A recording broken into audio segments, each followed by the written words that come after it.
जब संविधान लिखा गया या जब देश को आजादी मिली, वो इसलिए मिली कि हम सब लोग एक साथ चल सकें। लेकिन फिर भी कुछ परिस्थिति ऐसी थी कि 10 वर्षों के लिए, कुछ वर्षों के लिए आरक्षण को बनाया गया, लाया गया कि जो लोग पिछड़े हुए हैं आर्थिक आधार पर, मानसिक आधार पर, वो साथ मिल करके कंधे से कंधा मिला करके एक साथ सब लोग चले।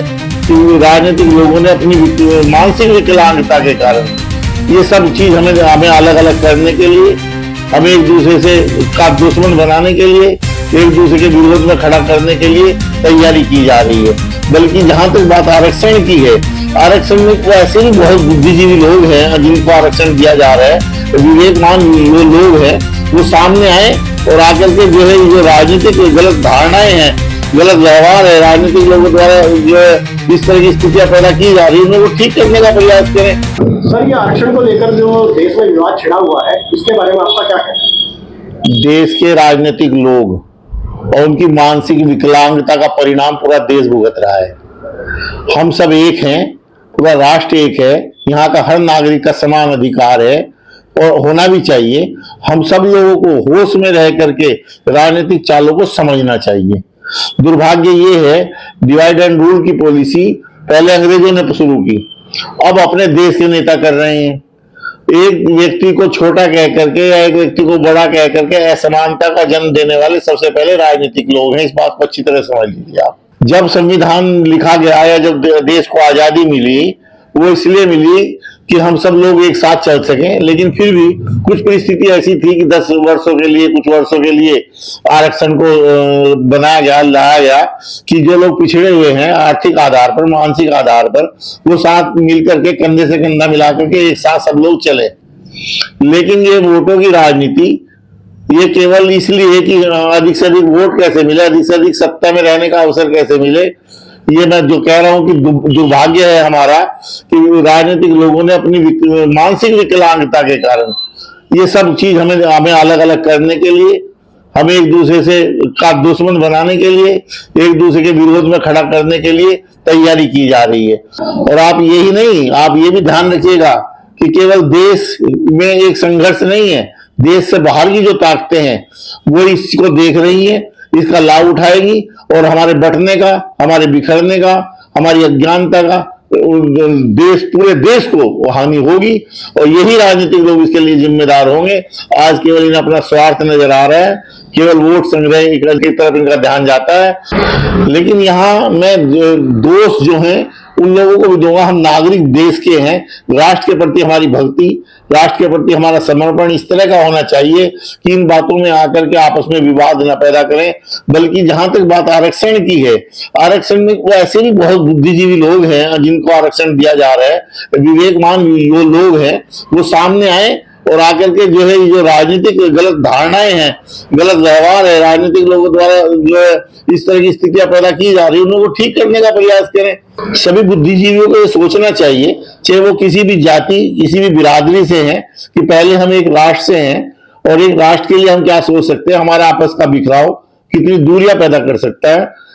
प्रारंभ में जैसे मैंने पहले बताया कि 10 वर्षों के लिए आरक्षण को रखा गया था, निरंतर उसे बढ़ाते रहे।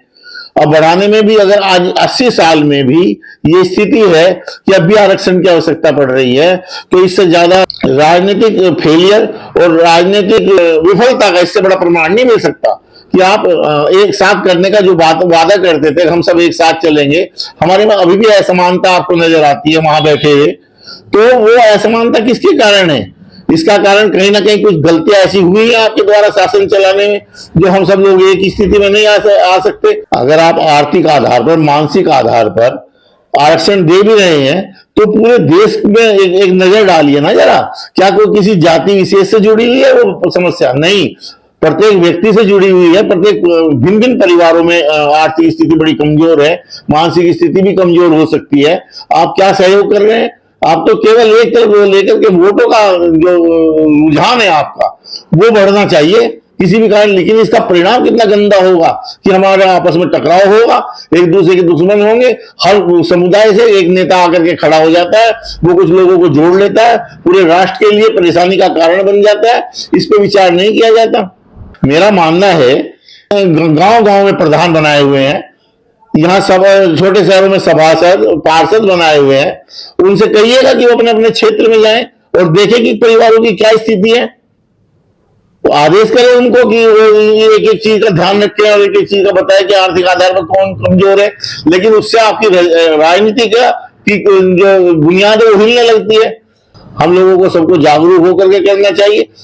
हम सब लोगों को सब राष्ट्र से जुड़े हुए लोगों को समर्पण भावना से एक होना चाहिए। हमें इन बहलावों में, इन फुसलाने में नहीं आना चाहिए। हमें कम से कम अपनी एकता का परिचय देना चाहिए। सर, अभी भी ऐसा कहा जाता है जैसे कि स्वर्ण समाज है वो 90% बड़े बड़े पदों पर बैठा हुआ है।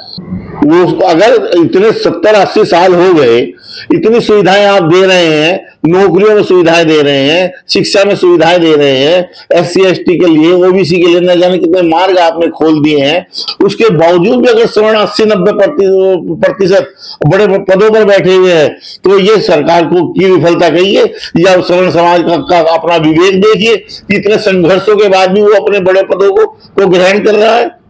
लेकिन फिर भी मैं मानता हूं कि आपने सुविधाएं दी, बड़े बड़े पदों पर SC/ST से भी गए हैं लोग, अन्य वर्गों से भी गए हैं लोग, सभी लोग जा रहे हैं। अगर आप अभी भी उनको पिछड़ा मानते हैं, SC/ST हो या OBC हो, और आप इतनी सुविधाएं भी दे रहे हैं, वो बड़े बड़े पदों पर बैठ भी गए हैं, तो अगर वो अयोग्य हैं तो इतने बड़े बड़े पद उनको क्यों दिए जा रहे हैं? कौन कहता है कि वो बड़े बड़े पदों पर नहीं है? बड़े बड़े पदों पर बैठे हैं, SC/ST से बैठे, सभी तरह से बैठे। लेकिन मेरा सबसे कहना देश के नागरिकों से, उन बुद्धिजीवियों से है, चाहे वो किसी भी वर्ग से आते हो, किसी भी समाज से आते हो, कि इन राजनीतिक लोगों से मांगी हुई भीख से काम नहीं चलने वाला है। बल्कि काम चलेगा तो आप अपने ज्ञान को बढ़ाइए, अपनी बुद्धि को बढ़ाइए और एक होने का संकल्प लीजिए। आपके आसपास ये ऐसे लोग पनपने लगते हैं जो आपका सहारा लेकर के, आपकी भीड़ को इकट्ठी करके देश की व्यवस्था को बिगाड़ने का काम करते हैं। इसमें बड़ा गंभीरता से ध्यान देने की आवश्यकता है। आर्थिक, सामाजिक, मानसिक किसी भी तरह के सरकार के द्वारा सहयोग तो दिया ही जाना चाहिए अगर वो किसी पद पर सरकार चुन करके आई है। लेकिन वो समानता के साथ होना चाहिए ना, सभी के साथ होना चाहिए, सभी के साथ इंसाफ होना चाहिए।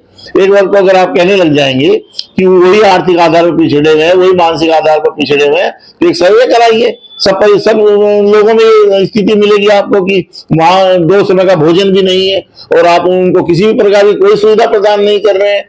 तो ये देश का दुर्भाग्य है, ऐसा नहीं होना चाहिए। और मेरा फिर एक बार मेरा निवेदन है कि बुद्धिजीवी वर्ग किसी भी वर्ग से है, किसी भी समुदाय से है, वो जागरूक होकर के सामने आए और अगर गलत नीतियां चल रही है तो उनका विरोध करे। ये ना सोचे कि उनके स्वार्थ के लिए सब कुछ हो रहा है। आपने न जाने कितनी सुविधाएं दी है, केवल और केवल इसलिए दी है कि आपको वोट मिलता रहे, आपकी वोटों की संख्या बढ़ती रहे। ये ज्यादा दिन तक चलने वाला नहीं। अगर हम अभी ठीक नहीं हुए तो इतने बुरे परिणाम हमें देखने को मिलेंगे जिसका केवल और केवल पश्चाताप हमारे पास रहेगा। मेरी आवाज कहीं तक भी जा रही हो और कोई भी सुन रहा हो, समझ रहा हो, मैं एक सामान्य सा व्यक्ति हूं। केवल इतना कहना चाहता हूं, किसी बहलाई में ना आए, अपने ज्ञान में, अपने विकास में वृद्धि करें। प्रेम भाव से हमारा देश चला है। यहाँ पर ऋषि मुनियों की, महापुरुषों की, न जाने कितने लोगों के तप का परिणाम है कि यहाँ बड़ी बड़ी परिस्थितियां आई और हमने उनकी लड़ाई लड़ी है और हम सब एक साथ मिलकर के चले हैं। ऐसा न हो कि नफरत की आग जो राजनीतिक लोगों द्वारा फैलाई जा रही है, इसके परिणाम हमें देखने पड़े। और ये इससे ज़्यादा दुर्भाग्यपूर्ण हमारे लिए कुछ नहीं हो सकता कि हम स्वयं अपने ज्ञान में वृद्धि ना करने के कारण और दूसरे को दोषी मान रहे हैं, भेड़ चाल में चल रहे हैं। एक आगे नेता चलता है, 100 की भीड़ उसके पीछे चलती है। आप विचार कीजिए, हमारा विचार ही हमें उत्तम मार्ग पर लेकर के जाएगा, ऐसा मेरा पूरा विश्वास है।